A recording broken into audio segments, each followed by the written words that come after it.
तहरीके तालिबान पाकिस्तान का जो चीफ है उसकी जानिब से नाज़रीन कराम एक बहुत बड़ा घिनौना और संगीन इल्जाम लगाया गया है। इस सब के अंदर इसने इंडियन जरीदे को इंटरव्यू दिया, द संडे गार्डियन को। हमारा एजेंडा यह है कि हमने सिर्फ पाकिस्तान के खिलाफ दहशतगर्दी करनी है, उसके अलावा किसी के खिलाफ नहीं करनी। आपको पता है कि टीटीपी का और भारत का एक बहुत पुराना साथ है, तो इस इंटरव्यू को गौर से सुनिएगा। इस इंटरव्यू की जो हेडलाइन लगाई गई है वो ये है कि पाक फौज ने 2014 में आर्मी पब्लिक स्कूल पर हमला किया। टीटीपी का चीफ ये कह रहा है। अब उसूल क्या है वो ये यहां बता रहे हैं। उसूल ये है, मैं ये बात बिल्कुल वादे कर दूंगा कि हमारा जंगी महाज सिर्फ और सिर्फ पाकिस्तान है, यानी हमने सिर्फ जंग पाकिस्तान के अंदर करनी है, किसी दूसरे मुल्क के साथ जंग नहीं है।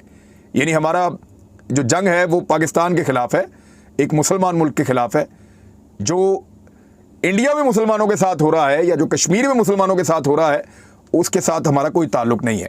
और तहरीक में शामिल होने से पहले तमाम ग्रोहों को इस बात को मान लेना चाहिए। यानी हम उनको लश्कर तैयबा को या जैश ए मोहम्मद को अगर शामिल करेंगे अपने साथ तो इस शर्त पे करेंगे कि वो भारत के ऊपर कोई हमला नहीं करेंगे या भारत के साथ उनकी कोई लड़ाई नहीं होगी या वो भारत की मुखालफत नहीं करेंगे, सिर्फ पाकिस्तान को मारेंगे। और कल भी है वो आपके लाहौर की हर गली में चौधरी चिन चौक जो है बच्चा दौड़ता करेगा, आपकी नस्ल चेंज करेंगे। ये वो चाइनीज हैं जिन्होंने अपनी हिस्ट्री में देखे 135 जो इंसानी नस्ल है वो खा चुके हैं। ये चाइनीज आपके लिए याजूज और माजूज से ज्यादा खतरनाक होंगे। इनका जो है ना मुकाबला करें। नमस्कार दोस्तों, स्वागत है आपका हिंदुस्तानी स्पेशल एचडी के कौन नए वीडियो में। दोस्तों, टीटीपी के जो चीफ हैं उन्होंने अभी जल्द में ही बयान दिया है कि उनको भारत से कोई दुश्मनी नहीं है, उनका दुश्मन पाकिस्तान है। और उन्होंने ये भी बताया है कि वो चाहते हैं कि पाकिस्तान के अंदर शरिया कानून लागू हो। दोस्तों, और उनका दूसरा स्टेटमेंट ये है कि पाकिस्तान आर्मी ने ही पेशावर में 2013 में स्कूल में अटैक करवाया था ताकि पाकिस्तान आर्मी टीटीपी को एज अ विलन साबित करे और खुद एज अ हीरो बन के आए। तो दोस्तों, इसी टॉपिक पे वीडियो होने वाली है, तो वीडियो बहुत इंटरेस्टेड बनी है तो वीडियो को पूरा लास्ट तक देखिएगा और चैनल बने तो चैनल को सब्सक्राइब कर दीजिएगा क्योंकि हम आपके लिए ऐसा वीडियो लाते रहते हैं। तो दोस्तों, आप लोग वीडियो को एंजॉय करिए। तहरीके तालिबान पाकिस्तान का जो चीफ है उसकी जानिब से नाज़रीन कराम एक बहुत बड़ा घिनौना और संगीन इल्जाम लगाया गया है। इस सब के अंदर इसने इंडियन जरीदे को इंटरव्यू दिया, द संडे गार्डियन को। इसके साथ साथ कहता है कि हम पाकिस्तान से ये डिमांड करते आए हैं उस वक्त से कि एक इंडिपेंडेंट कमीशन बनाया जाए और हमारे तो टारगेट हमेशा से एडल्ट्स रहे हैं, बालिगीन रहे हैं, हमारे टारगेट कभी भी बच्चे नहीं रहे। जो बच्चे हैं उनका कत्लेआम पाकिस्तान की फौज ने किया। हमारा एजेंडा ये है कि हमने सिर्फ पाकिस्तान के खिलाफ दहशतगर्दी करनी है, उसके अलावा किसी के खिलाफ नहीं करनी। जाहिर बात है भारतीय मीडिया को खुश भी तो करना है। जैश ए मोहम्मद और लश्कर तैयबा जो है उन्हें भारत थ्रेट समझता है, तो ये कैसे कह सकते हैं। कहते हैं उन्हें हम तब शामिल करेंगे जब उन्होंने बाकियों के खिलाफ लड़ना छोड़ दिया और पाकिस्तान जो है उसके खिलाफ लड़ने का आगाज। आपको पता है कि टीटीपी का और भारत का एक बहुत पुराना साथ है, तो इस इंटरव्यू को गौर से सुनिएगा। इस इंटरव्यू की जो हेडलाइन लगाई गई है वो ये है कि पाक फौज ने 2014 में आर्मी पब्लिक स्कूल पर हमला किया। टीटीपी का चीफ ये कह रहा है। ये भारतीय अखबार इसको इस तरीके से जो है वो छाप रहे हैं। नूर वली महसूद से पहला सवाल किया गया कि आप पाकिस्तान के साथ जंगबंदी के मुआहदे पर क्यों पहुंचे? क्या ये अफगान तालिबान और हक्कानी नेटवर्क के दबाव की वजह से था या कोई और अंदरूनी बैरूनी वजूहात थी? जवाब, कोई अंदरूनी या बैरूनी दबाव नहीं था, बामानी मुज़ाकरात जंग का हिस्सा हैं।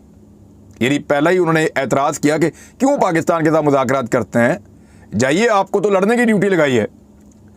और फिर दूसरा सवाल, दूसरी बात यह कि जंग बंदी के खात्मे का सबक क्या बना, यानी जो जंग बंदी आपने की उसकी वजह क्या है? पाकिस्तान के सरकारी हुकाम के मुताबिक दोहा या किसी दूसरे तीसरे मुल्क में टीटीपी का दफ्तर खोलने, फाटा के इलाके में शरई कवानीन के नफाज और टीटीपी के 102 कैदियों की रिहाई के आपके मुतालबात को पूरा करना नामुमकिन था। क्या यह सच है कि आपने इन चीज़ों का मुतालबा किया था? क्या जंगबंदी मुआहदे के ऐलान से पहले इन चीज़ों के बारे में कोई मुआहदा नहीं हुआ था? अब ये भारत सवाल पूछ रहा है टीटीपी से।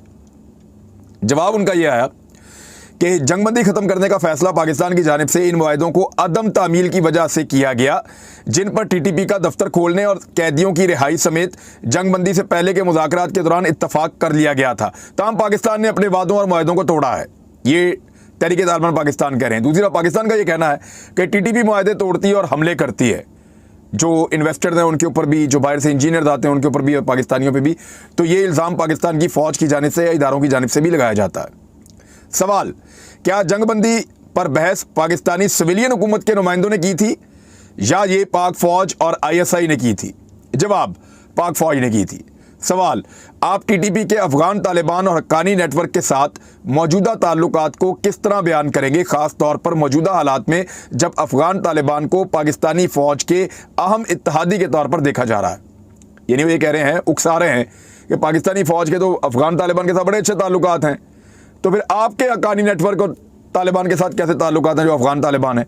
तो जवाब है, टीटीपी के अफगान तालिबान और हक्कानी नेटवर्क के साथ बहुत अच्छे ताल्लुकात हैं। बस इतना जवाब। ये इंडियन मीडिया क्लेम कर रहा है कि हाफिज सईद या जैश ए मोहम्मद इनके ताल्लुकात टीटीपी के साथ बन गए हैं। अब ये जवाब आपको बताएगा कि ये इंटरव्यू या टीटीपी का भारत के साथ ताल्लुकात कितने उनके गहरे हैं। ये इंटरव्यू का ये हिस्सा आपको आज सबूत के तौर पे मैं आपको सुनाने वाला हूँ। अभी तक हमारा इन तंजीमों के साथ कोई ताल्लुक नहीं है, इसलिए क्योंकि ये जो तंजीमें हैं ये दोनों तो भारत को बिल्कुल पसंद नहीं हैं। तो वो ये कैसे कह सकते हैं भारतीय अखबार में टीटीपी के लोग या उनके चीफ के हमारे अच्छे ताल्लुकात हैं जैश ए मोहम्मद से या लश्कर तैयबा से? हाँ, अगर ये तंजीमें तहरीक के उसूलों की पाबंदी करते हुए हमारी तहरीक में शामिल होना चाहें तो उनके लिए तहरीक के दरवाजे खुले हैं। अब उसूल क्या हैं वो ये यहाँ बता रहे हैं। उसूल ये हैं, मैं ये बात बिल्कुल वादे कर दूंगा कि हमारा जंगी महाज सिर्फ और सिर्फ पाकिस्तान है, यानी हमने सिर्फ जंग पाकिस्तान के अंदर करनी है, किसी दूसरे मुल्क के साथ जंग नहीं है। यानी हमारा जो जंग है वो पाकिस्तान के खिलाफ है, एक मुसलमान मुल्क के खिलाफ है। जो इंडिया में मुसलमानों के साथ हो रहा है या जो कश्मीर में मुसलमानों के साथ हो रहा है उसके साथ हमारा कोई ताल्लुक नहीं है, किसी दूसरे मुल्क के साथ हमारी कोई लड़ाई नहीं। और तहरीक में शामिल होने से पहले तमाम ग्रोहों को इस बात को मान लेना चाहिए। यानी हम उनको, लश्कर तैयबा को या जैश ए मोहम्मद को अगर शामिल करेंगे अपने साथ तो इस शर्त पे करेंगे कि वो भारत के ऊपर कोई हमला नहीं करेंगे या भारत के साथ उनकी कोई लड़ाई नहीं होगी या वो भारत की मुखालफत नहीं करेंगे, सिर्फ पाकिस्तान को मारेंगे। आर्मी छावनी बना रहे हैं जिसमें चाइनीज रह रहे हैं, चाइनीज काम कर रहे हैं और एयरपोर्ट भी बनाए हैं। अब जो है कराची को ये बेचना चाहते हैं, बेच रहे हैं क्योंकि इनके बाप का माल नहीं है, ये कब्जा है हमारे ऊपर। मत बेचो इनको हमारे रिसोर्सेज। और कल जो है वो आपके लाहौर की हर गली में चौधरी चिंग चौंग जो है ना बच्चा दौड़ता फिरेगा, आपकी नस्ल चेंज करेंगे। ये वो चाइनीज हैं जिन्होंने अपनी हिस्ट्री में देखे 135 जो इंसानी नस्ल हैं वो खा चुके हैं। अभी उइगुर के लाखों मुसलमानों को, 10 लाख प्लस मुसलमानों को वो जो है वो उनकी जेनोसाइड कर रहे हैं, उनकी नस्ल बदल रहे हैं। अब 10-20 साल के बाद पता ही नहीं चलेगा कि कोई उइगुर भी थे। तो ये वहां पर मस्जिदें भी जलाते हैं, कुरान भी जलाते हैं, लेकिन बेगैरत पाकिस्तानी हुक्मरानों और फौज को हर चीज जो नजर आती है लेकिन चाइना नजर नहीं आता, उन पे वो जुबान बंद करते। लेकिन हम जानते हैं, हम समझते हैं, हम अवेयरनेस पैदा कर रहे हैं कि ये चाइनीज आपके लिए याजूज और माजूज से ज्यादा खतरनाक होंगे। इनका जो है ना मुकाबला करें, इनको भगाए। और मैं आपसे वादा करता हूं कि सिंध इतनी आज बेदार हो चुकी है कि चाइना के खिलाफ I am going to send you